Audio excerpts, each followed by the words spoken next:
Você sabia que Deus tem personalidade? A Bíblia revela muitas vezes essa personalidade marcante e única de Deus. Para nós que cremos na Bíblia, cremos no Deus judaico-cristão, que é formado pela Santíssima Trindade: Deus Pai, Deus Filho e Deus Espírito Santo. São três seres distintos, três pessoas, três personalidades, três sentimentos. Eles não são uma amoeba. De fato, cada um é uma pessoa, mas eles estão sempre juntos em perfeita concordância. Na Bíblia, em Gênesis 1:26, nos afirma isso, quando Deus diz: façamos o homem à nossa imagem e semelhança. E também em Gênesis 11:7, onde Deus disse: desçamos. E ali eles estavam decididos a derrubar a Torre de Babel. A Bíblia deixa muito claro que Deus, ele não está sozinho. São três em um. Porém, existem três dispensações. A dispensação de Deus Pai, que é o Antigo Testamento, a dispensação de Deus Filho, que é o Novo Testamento, e a dispensação do Espírito Santo, que é o que estamos vivendo atualmente. Nós estamos na era da graça. O Espírito Santo está aqui na terra, em nosso meio, e ele só vai sair da terra no dia do arrebatamento. Nós ainda estamos na dispensação da Trindade. Porém, nesse vídeo eu quero focar aqui para vocês na personalidade única de Deus Pai. E ela é revelada no Antigo Testamento. Muitas pessoas têm uma visão muito errada do caráter, da personalidade de Deus Pai. O caráter da Trindade é único, pois o caráter está ligado a princípios. E na palavra do Senhor diz que Deus não tem sombras de variação. Ele é o mesmo Deus ontem, hoje e amanhã. Deus não tem mudança em seu caráter. O caráter de Deus é eterno. Porém, Deus tem sentimentos. Ele é alguém. Ele é uma pessoa. E a maior prova disso é que a Bíblia afirma que nós, seres humanos, fomos feitos à imagem e semelhança de Deus, ou seja, Deus tem a forma humanoide, Deus tem uma forma humana. E não somente a forma, ele também tem uma personalidade única e muito marcante. Quem sou eu para falar da personalidade de Deus? Um Deus tão perfeito, tão justo, tão maravilhoso. Muitas pessoas têm uma visão um pouco distorcida de Deus Pai. A dispensação de Deus Pai foi no Antigo Testamento. E o Antigo Testamento foi a era da lei. Então era olho por olho, dente por dente. Muitas pessoas têm medo de Deus Pai. Deus Pai tem um nome. E o seu nome é Iavé ou Jeová. Lembrando que a Santíssima Trindade é inseparável. Então, no Antigo Testamento, no Novo Testamento, na era da graça atual, eles nunca se separam. Porém, como eu disse para vocês, em cada dispensação houve a revelação pessoal de cada um deles.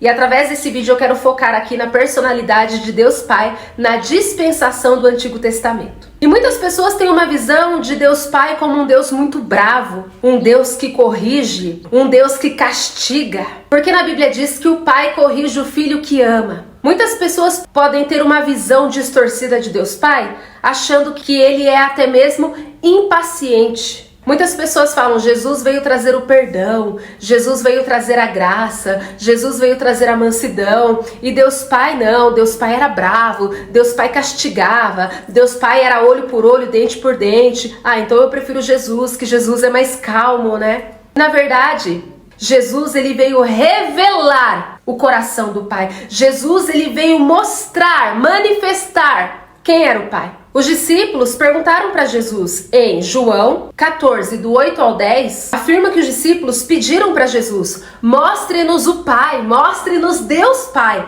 mostre-nos o teu Pai, Jesus. E ali Jesus, indignado, ele respondeu: eu estou aqui no meio de vocês há tanto tempo e vocês ainda não me reconheceram? Quem que falou na boca de Jesus?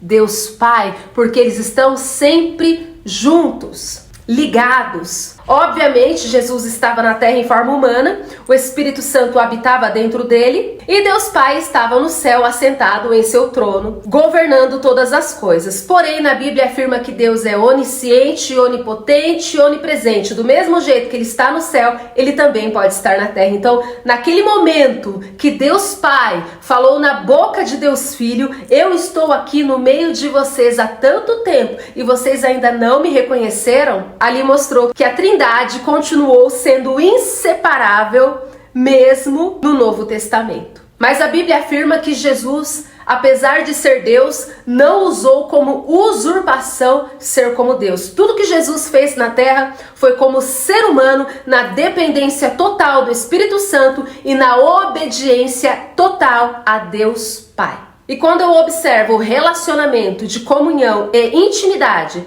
de Deus Pai com seus servos, que também se tornaram amigos, como por exemplo Abraão e Moisés, eu fico maravilhada. Porque de fato Deus conversava com eles como se fosse um amigo. E ali Deus, ele mostrava para os seus amigos a sua personalidade. Ele conversava, ele se relacionava, ele até desabafava. Porque apesar de ser um Deus todo-poderoso e perfeito, ele se permitiu se relacionar e ter amizade com as criaturas. Tudo começa com Adão. Quando ele criou Adão, foi para ter comunhão. E é lindo o relacionamento que ele tem com Adão. Ele trata Adão com humildade, com simplicidade. Em nenhum momento ele é arrogante, soberbo. Em nenhum momento ele se mostra superior a Adão. Ele sempre tratou Adão com amor. E quando Adão desobedeceu a Deus, Deus já sabia o que tinha acontecido.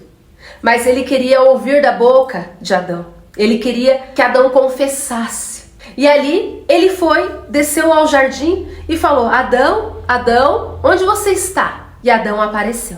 E ali ele começa a conversar com Adão, se relacionar com Adão. E Adão fala para ele: olha, eu escutei a tua voz, eu tive medo e me escondi, porque eu estou nu. E Deus falou: mas quem te contou que você está nu?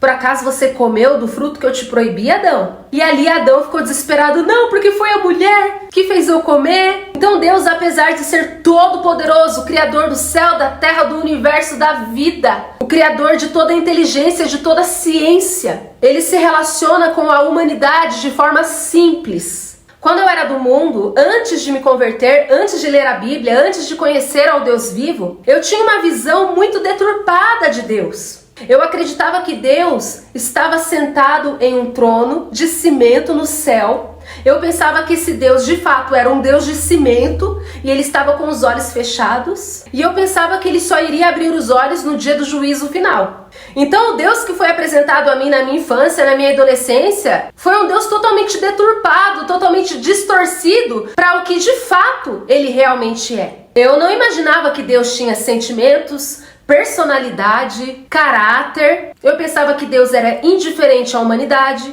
Eu pensava que a gente nascia, vivia e morria e Deus simplesmente não via nada do que acontecia. Eu imaginava que de alguma maneira tudo ficava registrado. Só no dia do juízo final, depois que a gente morresse, que cada um de nós ia se colocar diante do grande juiz e aparecer um telão lá atrás e ali Deus ia julgar se a gente ia para o céu ou para o inferno. Era essa visão que eu tinha de Deus. O Deus que me apresentaram era um Deus frio, um Deus indiferente, um Deus que somente manda para o céu ou para o inferno. Praticamente um Deus robô. Mas quando eu me converti, ganhei uma Bíblia de presente e comecei a ler a Bíblia sozinha, eu fui entendendo quem era Deus. E aí eu descobri que o Deus que eu conheci na minha infância e na minha adolescência, na verdade, não existia. Que Deus é totalmente diferente daquilo que eu imaginava. E na verdade, ele é uma pessoa, ele é alguém, ele tem personalidade, ele tem caráter, ele tem sentimentos, ele se relaciona com o ser humano, ele vê tudo o que acontece, ele sabe de tudo, ele ouve tudo. Onisciente, onipotente, onipresente, não há lugar que possamos nos esconder de Deus. Se eu subir no mais alto céu, ele está, e se eu descer no mais profundo mar, ele também está. É impossível se esconder de Deus. E ao ler a Bíblia, eu fui entendendo quem é Deus. E eu fui me apaixonando. Principalmente pelo jeitinho dele, pela personalidade dele. Ao Deus do Antigo Testamento.